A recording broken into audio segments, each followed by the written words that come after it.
Selamat pagi, saya Yosi Abimanyu dari CV Sikandi Bakti Prima. Kami pada hari ini memperkenalkan salah satu produk kami, unggulan kami, yaitu insenerator merek Sankyo yang menggunakan teknologi ramah lingkungan. Untuk teknisnya nanti akan disampaikan oleh tim kami, Bapak Teddy. Silakan Bapak Teddy. Oke, ini adalah insinerator Sankyo, insinerator dengan teknologi ramah lingkungan, smokeless, tanpa asap. Kemudian suhu yang bisa dicapai hingga 1000 lebih ketika beroperasi. Nah, kelebihannya adalah ini tidak menggunakan bahan bakar, tidak menggunakan listrik, tidak menggunakan gas. Jadi sama sekali tidak menggunakan energi apapun, hanya menggunakan sampah dan bisa running 24 jam non-stop tanpa berhenti sepanjang tahun. Kemudian hal-hal apa yang perlu kita perhatikan ketika menggunakan insinerator ini. Nah, fungsi dari insinerator ini adalah untuk membakar sampah residu. Nah, apa itu sampah residu? Sampah yang tidak bisa didaur ulang, sampah yang bukan B3, limbah apa aja yang tidak boleh masuk di sini. Nah, di sini ada limbah medis, limbah infeksius, itu adalah kategori B3. Limbah berbahan keras seperti batu, semen, tanah, pasir, logam, kaca, karena itu tidak bisa dibakar. Nah, lalu limbah beracun, bohlam, itu kategori elektronik, itu tidak boleh. Kaleng semprotan seperti baygon, WD-40, pipa PVC itu juga tidak boleh karena itu B3. Habis itu tempat wadah beracun gitu, itu juga tidak boleh. Nah, lalu yang keempat, semua bahan yang mudah meledak seperti minyak, gas, korek api, bom, gas LPG. Kemudian yang terakhir, nomor 5 adalah limbah basah seperti limbah organik basah, sisa makanan, kemudian kuah-kuah, air. Nah, itu limbah air jangan masuk ke sini. Nah, kemudian juga tidak boleh menyemprot air. Nah, itu hal-hal yang perlu diperhatikan. Nah, sampah yang masuk ke sini jenis sampah apa sih? Nah, sampahnya itu adalah sampah yang bisa terbakar, kategori rumah tangga yang tidak bisa didaur ulang. Nah, seperti misalnya contoh tisu bekas, kotak makan bekas, terus pampers, pembalut. Nah, itu semua kategori yang biasanya akan berakhir di TPA akan kita musnahkan di sini, sehingga kita menciptakan zero waste gitu. Sekarang saya mau jelasin tentang pintu-pintu ini dan cara fungsinya seperti apa. Pertama, saya mulai dari paling atas. Atas ini adalah untuk pintu abu terbang. Nah, jadi ketika kita pembakaran, nanti udaranya masuk, nanti ada pembakaran, kan biasa ada serpihan terbang. Nah, dia akan lewat sini dan terperangkap di sini. Nah, kita udah ada sekop. Nah, sekop ini adalah sekop untuk mendorong abu terbang. Nah, nanti kita pakai kursi, kita tinggal dorong aja. Kita dorong, nanti dorong sampai ke belakang, ada ruangan kedua, di chamber kedua. Nah, nanti abunya kita turunin ke sana, baru nanti kita keluarin. Kita lanjut, ini adalah pintu utama untuk memasukkan sampah. Kemudian, kita ada pintu kedua. Nah, pintu kedua ini untuk start api. Nanti kita akan masukkan sampah seperti kertas kayak gini kan, nanti kita pakai korek api. Nah, nanti tinggal apinya otomatis akan besar sendiri. Nah, kemudian kita ada pintu paling bawah, itu adalah pintu di mana abu turun. Nah, jadi pintu ini adalah pintu memasukkan sampah baru. Pintu ini setelah sampah sudah setengah terbakar. Yang ini adalah pintu untuk abu turun. Jadi stepnya begitu, masuk, terbakar, nanti dia turun. Nah, di sini ada knob, kelihatan kan? Ini adalah pintu untuk airflow masuk. Dari sini kita buka, nah nanti angin akan masuk ke dalam sini gitu.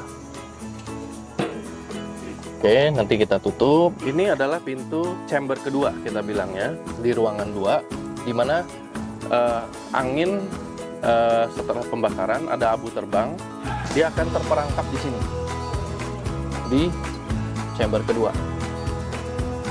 Nah, di chamber kedua, kemudian angin akan naik ke atas, dia akan terperangkap debu halusnya di chamber ketiga.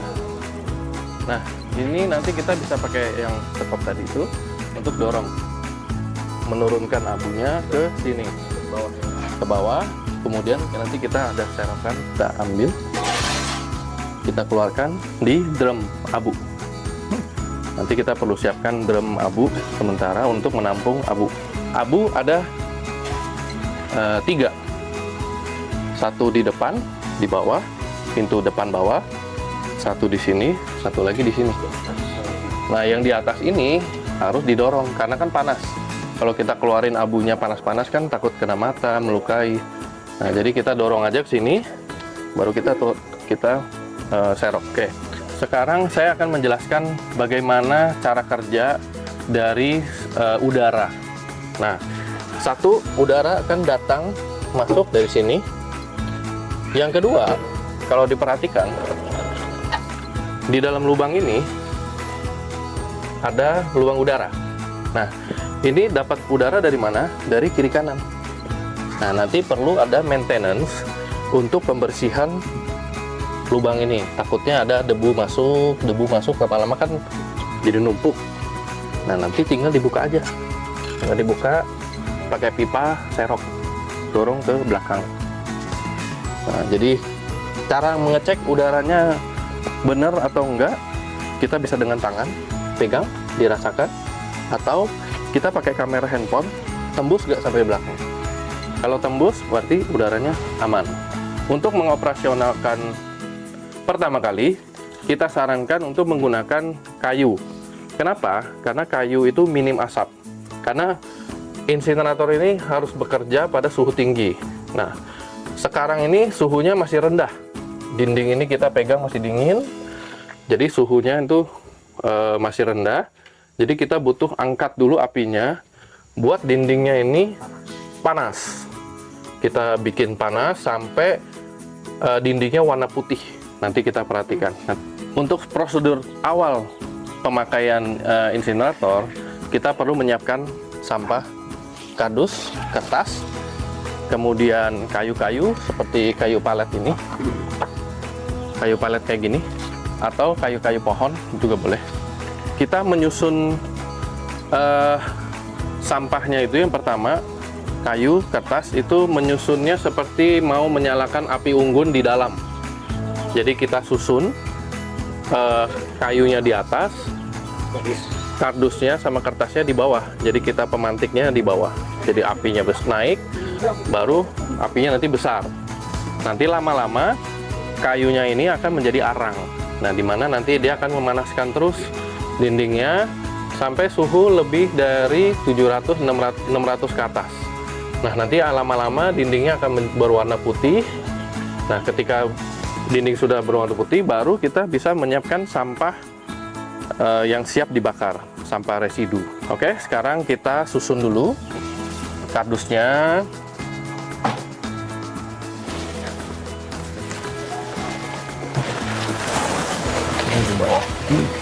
Oke, sekarang susun kayu. Susun kayu di atasnya. Ya, kayunya masukin aja langsung.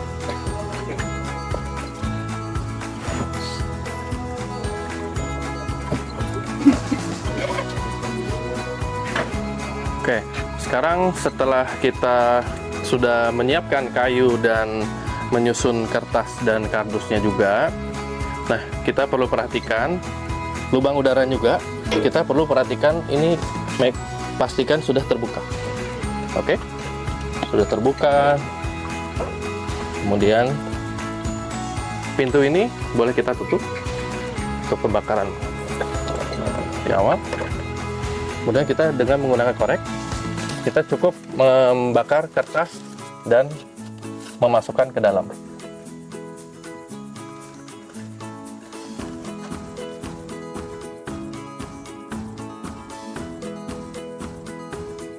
Oke, sekarang kan sudah menyala nih. Pelan-pelan angin akan masuk, dia akan membakar kayunya, lama-lama akan menjadi bara. Nah, sekarang kita perhatikan dulu. Ini biarkan buka dulu ya.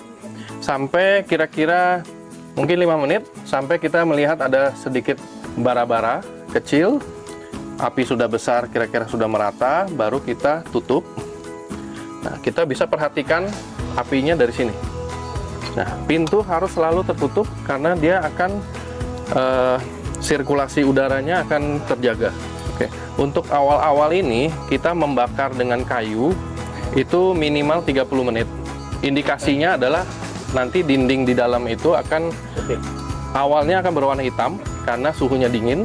Nanti sampai dia berwarna putih itu sudah boleh masuk sampah yang mau dibakar, sampah residu. Nah, biasanya untuk awal ini sih biasanya 1 jam. Tapi besokannya karena masih panas, itu paling 15 menit, 20 menit sudah bisa pakai. Dindingnya sudah cepat putih. Gitu. Karena dia menyerap panas di dalamnya. Nah, ini kan terlihat sudah api membara ya. Sudah ada sedikit-sedikit bara. Nah, nanti kita perhatikan, oh ternyata apinya udah seperti naga. Nah, ini sudah boleh tutup. Nah, ini sudah boleh tutup. Nah, biarkan sistem secara alami bekerja, secara desain, dia akan sedot api sendiri. Oke, jadi di sini ada hal yang tidak boleh dimasukkan. Ini seperti limbah medis, limbah infeksius, limbah berbahan keras seperti batu, batu bata, semen, batu, tanah, pasir, sama kaleng-kaleng, kaca, botol UC 1000 itu kan nggak bisa. Nah, jadi kita keluarkan, kita harus keluarkan. Nah, terutama yang bisa meledak tuh, yang seperti Baygon, WD-40 gitu, itu berbahaya. Nah, kemarin sempat kejadian ini meledak, tidak ada pemilahan, masuk aja semua, akhirnya meledak di dalam. Jadi ini pemilahan harus dilakukan, benar-benar diperhatikan. Kemudian sampah basah juga jangan masuk, Pak. Karena sampah basah itu bisa mengurangi kapasitas pembakaran dia. Sampah sisa nasi itu kan semua bisa dikompos. Kangkung, sayur-sayur itu semua bisa dikompos. Nah, jangan dibakar di sini. Nah, kita membakar hanya yang memang namanya residu.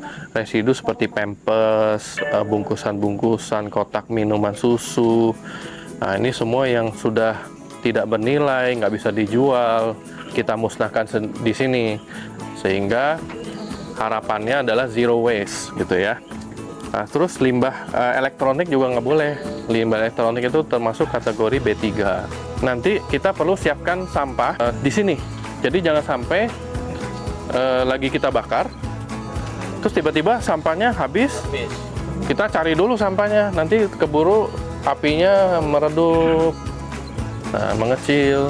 Nanti kita harus masukin sampah kering lagi untuk naikin lagi. Nah, cara masukin sampahnya gimana? Kita masuk lewat pintu ini. Kita perhatikan. Kita maksimal sampah itu di kisaran sini. Setengah, maksimal. Maksimalnya segini. Jadi supaya ada udara jalan. Ya. Kita di tengah-tengah sini ya, maksimal ya. Kemudian posisi dari sampah itu seperti setengah lingkaran di tengah-tengah, nggak boleh terlalu belakang, nggak boleh terlalu depan, di tengah-tengah, nggak boleh terlalu kiri, terlalu kanan, karena kiri kanan ada lubang udara, kita harus ketengahin, semua ketengahin. Nah, nanti dia terbakar, dia susut, kita bisa aduk pakai garpu. Ini fungsinya untuk mengaduk. Kita balik nih, yang tadi di atasnya udah gosong kan, udah ini jadi abu, kita balik. Yang tengah-tengahnya belum kebakar, kita balik.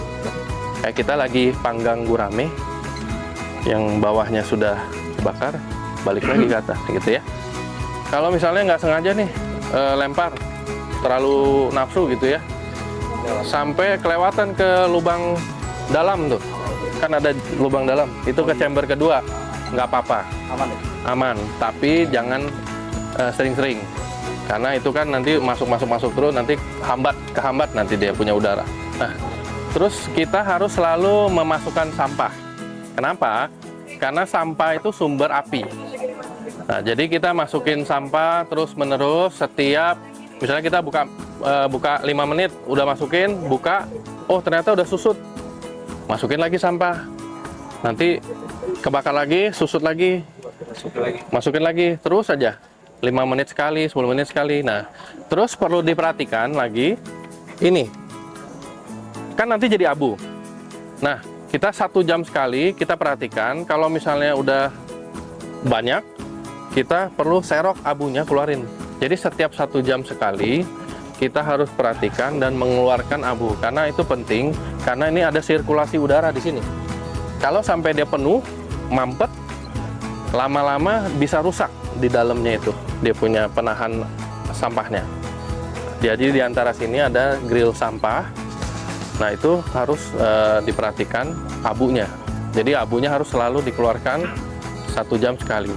Ada pertanyaan, misalnya abunya belum terbakar nih, ada misalnya agak besar gitu turun kan, nggak apa-apa, keluarin aja, dibiarkan, nanti lama-lama dia kan terbakar. Kalaupun misalnya belum terbakar, kita bisa siapin ayakan, yang abu halusnya kita pinggirkan, yang kasarnya kita masukin lagi ke kantong, kita bakar ulang, kita masukin lagi, kita bakar lagi. Nah, nanti lama-lama kan jadi abu. Nah, setelah kita kurang lebih udah bakar 1 jam, karena kan ini di awal hari ini. Nah, kita sudah bakar 1 jam. Nah, kita ukur nih suhunya kurang lebih di 600 lebih. Nah, sampai 700 kan. Nah, sudah 700, habis itu kita perhatikan dinding dalamnya sudah putih, tandanya panasnya juga berasa kan, panasnya nih. Nah, kita bisa masuk sampah yang mau dibakar. Nah, silakan. Langsung masuk.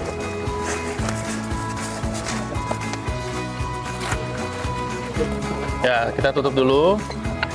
Usahakan pembukaan pintu ini jangan terlalu lama. Jadi ya kurang lebih 30 detik lah. Ya.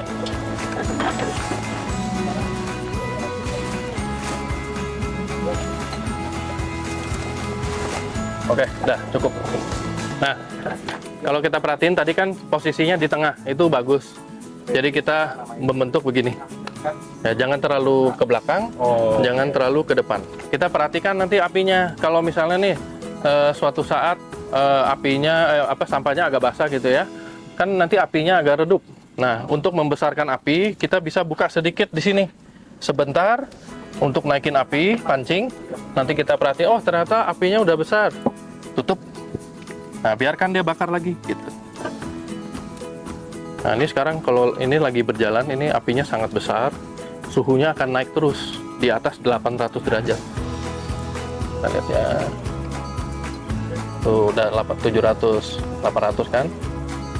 Sekarang kita lihat kan indikasi, apinya besar. Nah, kita perhatikan nanti asapnya. Kalau misalnya asapnya hitam, artinya sampahnya terlalu kering. Nah, kita misalnya masuk, kita tunggu kurang lebih 1 menit. Misalnya ada asap hitam, ternyata dia tidak berubah, makin mengganas hitamnya, artinya kita butuh sampah basah seperti pampers. Jadi kita siapin nih sampahnya, yang mana basah, yang mana kering. Nah, jadi kalau apinya redup, tambah sampah kering. Apinya besar, ganas, tambah sampah basah. Itu. Jadi kita memainkan api. Nah, kita pastikan api itu selalu harus besar di dalam.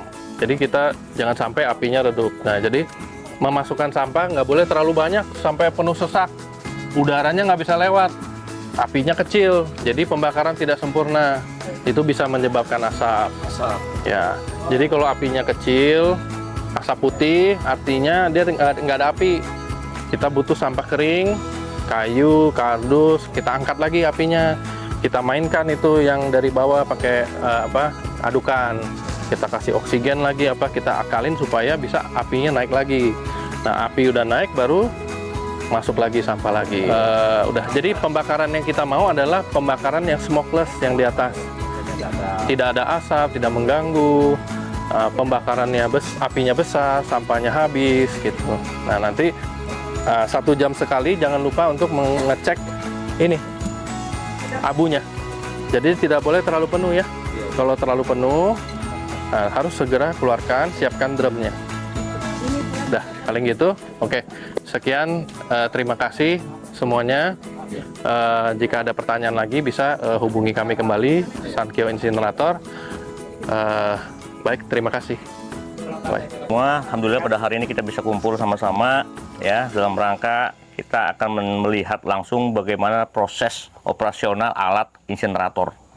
Ya, tadi memang sudah sepintas disampaikan oleh Pak Teddy bagaimana pola-pola cara kerjanya, bagaimana kita bisa mengelola sampah yang ada di depan-depan kita ini dengan seoptimal dan semaksimal mungkin. Nah, jadi kami dari pemerintah Kabupaten Kutai Kartanegara, ya, khususnya dari Dinas Lingkungan Hidup dan Kehutanan, menaruh harapan besar, Pak Lurah. Artinya sampah adalah tanggung jawab kita bersama. Ya, sampah artinya harus memang kita kelola dengan sebaik-baiknya. Jadi dengan kehadiran alat insinerator, kehadiran alat pirolisis, alat pres, alat segala macam yang kita siapkan dalam rangka untuk mendukung pembangunan kelengkapan TPS 3R di Luar Tebu, ini memberikan semacam semangat kami, ya kan, semangat pemerintah daerah bahwa banyak orang-orang yang ternyata masih care, peduli akan sampah, Pak. Harapan besar kami titip ya kepada pengelola TPS 3R yang di Luar Tebu. Ya, kemarin kita sudah running juga di lokasi Loakulu, ya, alhamdulillah sukses, Pak. Ya. Nah, sekarang kita bergilir ke lokasi Luar Tebu. Kami pengen dua-duanya ini sukses. Kenapa kita melakukan Luar Tebu, kita lakukan Loakulu? Jadi bukan hanya sesuka hati kita menerapkan lokasi A, B, dan C. Karena TPA Bekotok yang saya sampaikan berulang-ulang kali yang ada di Kutai Tenggara, di Tenggarong, itu salah satu tempat pemrosesan akhir satu-satunya ada di Kecamatan Tenggarong. Ayo kita dengan semangat yang sama, bagaimana kita bisa melakukan pengolahan sampah dari hulu ke hilir, dari rumah tangga, di segala macam. Saya dari perwakilan PT Sri Kandi Bakti Prima mengucapkan banyak terima kasih kepada pemerintah daerah Kabupaten Kutai Kartanegara yang telah mempercayakan pengelolaan sampah teknologi ramah lingkungan kepada produk kami, Sankyo Insinerator. Semoga kedepannya kami dapat lebih berpartisipasi dalam pengelolaan sampah. Dan kita sama-sama berharap bahwa sampah habis di tempat. Demikian, terima kasih. Harapan saya dengan adanya bantuan TPS 3R ini dari DLHK, saya harapkan khususnya untuk Kelurahan Luar Tebu, sampah-sampah yang ada bisa kita atasi. Dengan warga saya nanti ada Bu RT, ada Pak RT, jadi tolong dari rumah, tolong dipilah-pilah lah. Nah, dari yang plastik, dari yang organik, jadi kita sini kan yang pengangkutan itu lebih mudah, tinggal angkut, masukkan kita, artinya tenaga kerja bisa lebih hemat, Bu. Saya juga berterima kasih kepada DLHK yang telah membantu peralatan. Ucapan terima kasih kepada Bapak Sri Kandi, Bu Sri Kandi yang telah memberi pelatihan lah